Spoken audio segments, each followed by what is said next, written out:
Hello नमस्कार दोस्तों, स्वागत है आपका अपना यूट्यूब चैनल अभी स्टडी पॉइंट में। और आज हम बात करेंगे भारत में राष्ट्रवाद। ये पार्ट हमारा दूसरा है और पहले पार्ट में हमने क्लियर कर लिया था कि भारत में राष्ट्रवाद का जो उदय है किस प्रकार से हुआ, किस प्रकार से जो संघर्ष हुआ, किस प्रकार से जो राष्ट्रवाद की भावना, राष्ट्रवाद की चेतना प्रेरित हुई, किस प्रकार से हम कह सकते हैं कि जो प्रथम विश्व युद्ध था उसका प्रभाव भारत में किस प्रकार का पड़ा, इसके बारे में हमने पहले पार्ट में पढ़ लिया था। परंतु अब भारत में राष्ट्रवाद दूसरा पार्ट है और इसमें हम पढ़ेंगे किस तरीके से जो नया नेता उभर कर जो सामने आया था उसका आंदोलन करने का ढंग और अन्याय के खिलाफ लड़ने का जो तजुर्बा था उसके बारे में हम पढ़ेंगे। महात्मा गांधी जी के बारे में पढ़ेंगे। महात्मा गांधी जी जो है मैं थोड़ा जनरली बता देता हूँ कि महात्मा गांधी जी के बारे में। तो 1915 में दक्षिण अफ्रीका से आए थे, ठीक है, और 1893 में वो गए थे दक्षिण अफ्रीका और वहाँ पे क्या हुआ, 20 साल तक उन्होंने क्या किया, वहाँ पे एक रंग भेद नीति वाली सरकार का जो है उनसे वो लोहा लिए, उनसे वो टक्कर लिया था और वहाँ पे काले गोरे की भेद वाली जो रंग भेद की नीति थी उनको वहाँ समाप्त किया।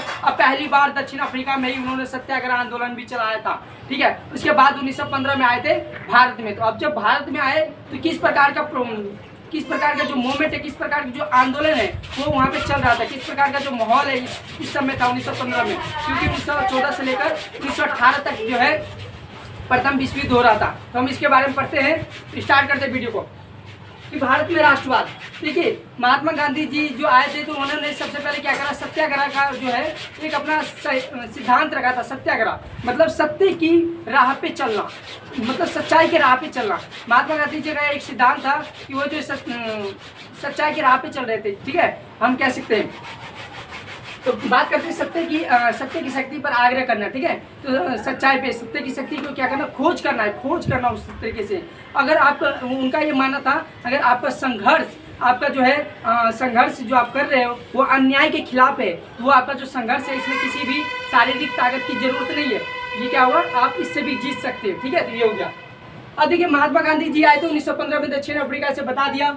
अब देखिए क्या हुआ, जब वो दक्षिण अफ्रीका से जब आए थे तो उन्होंने क्या किया, 1915 में एक साबरमती आश्रम जो है अहमदाबाद में, ये वहाँ पे साबरमती आश्रम का जो है सत्याग्रह आश्रम का इन्होंने स्थापना किया था, ठीक है।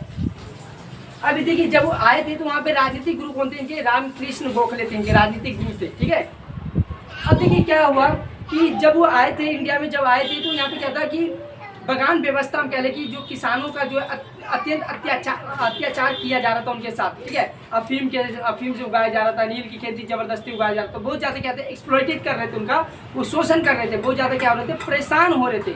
अब क्या हुआ कि एक नेता उभर कर सामने आया, किसान नेता था राजकुमार शुक्ल। उन्होंने इनको इन्वाइट किया महात्मा गांधी जी को चंपारण में, और चंपारण में गए। फाइनली क्या हुआ कि 1917 में चंपारण गए और वहाँ पे बगान व्यवस्था के खिलाफ जो एक आंदोलन खड़ा किया और आखिरकार क्या हुआ, बगान व्यवस्था जो था वहाँ पे समाप्त किया और वहाँ पे एक सफलतापूर्वक आंदोलन किया था, ठीक है।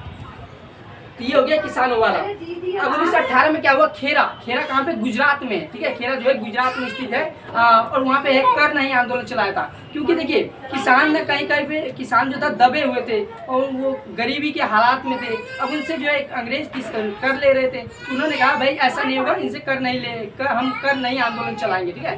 कर नहीं दिए उन्होंने, ठीक है, तो कर नहीं आंदोलन चलाया था।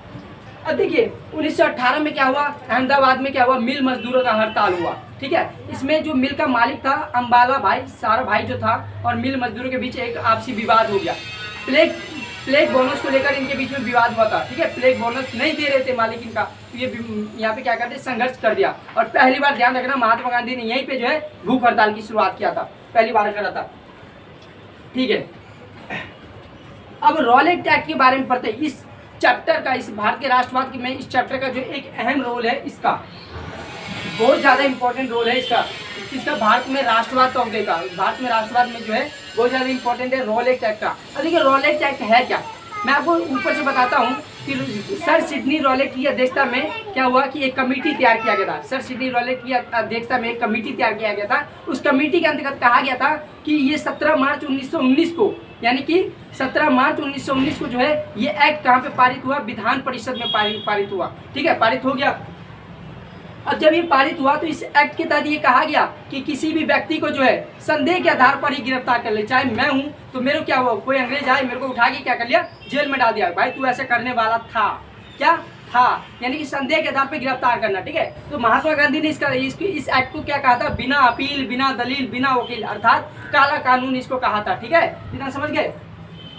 अब देखिए महात्मा गांधी ने कहा था, फिर क्या हुआ, महात्मा गांधी ने इस एक्ट के खिलाफ क्या कहा, एक राष्ट्रव्यापी आंदोलन खड़ा करने का जो है एक आंदोलन खड़ा करने को सोचा था, ठीक है, राष्ट्रव्यापी आंदोलन। अब 6 अप्रैल 1919 को ये जो राष्ट्रव्यापी आंदोलन है इन्होंने खड़ा करने की सोची। अब हुआ क्या, अब देखिए इस एक्ट का प्रभाव क्या था भाई, ये एक्ट का मतलब ही था कि जितने भी राजनीतिक नेता थे, ये क्रांतिवीर थे, इसको गिरफ्तार करना, ठीक है, गिरफ्तार करके जेल में ठूस देना, और राजनीतिक कैदियों को जो 2 साल के लिए जो बिना बताए हुए, बिना रिपोर्ट दर्ज किए हुए 2 साल के लिए जेल में डाल देते थे ये, ठीक है। अब क्या हुआ, जब ये 6 अप्रैल 1919 को आंदोलन जब प्रारंभ होता है, इसका प्रभाव क्या पड़ा था इस एक्ट के ऊपर। अब इस एक्ट के ऊपर प्रभाव ये पड़ा था कि इस कानून को जो है समाप्त कर दो भाई, ये काला कानून है, ये कानून जो है हमारे देश के लिए, हित के लिए सही नहीं है, ठीक है। अब क्या हुआ कि सभी लोग, जो दुकानें हो गए, रेलवे हो गया, वर्कशॉप हो गया, वहाँ से क्या चले गए, सब हड़ताल पे चले गए थे, ठीक है। नेताओं की गिरफ्तारी हो गई, यहाँ पे इनका मेन मुद्दा था नेताओं की गिरफ्तारी करवाना, इनका ये एक्ट का मतलब ये उद्देश्य ही था, आंदोलन को बंद करवाना, ठीक है। अब अमृतसर में क्या हुआ, कि अमृतसर में 10 अप्रैल की बात है, 10 अप्रैल 1919 को, ये 10 अप्रैल 1919 की बात है कि एक शांतिपूर्ण जुलूस पर जो है पुलिस वाले ने गोली चला दिया, ठीक है, पुलिस गोली चला दिया। अब जिसके कारण जो भीड़ थी वो भड़क गई। अब जब भीड़ भड़क गई तो सोचो भैया क्या होने वाला है, भीड़ भड़क गया। अब हुआ क्या, वहाँ पे क्या, अमृतसर में मार्शल लॉ लागू कर दिया गया था, और वहाँ पे जो जितने भी लोग थे उनको पता नहीं था मार्शल लॉ लागू है कि नहीं, ठीक है।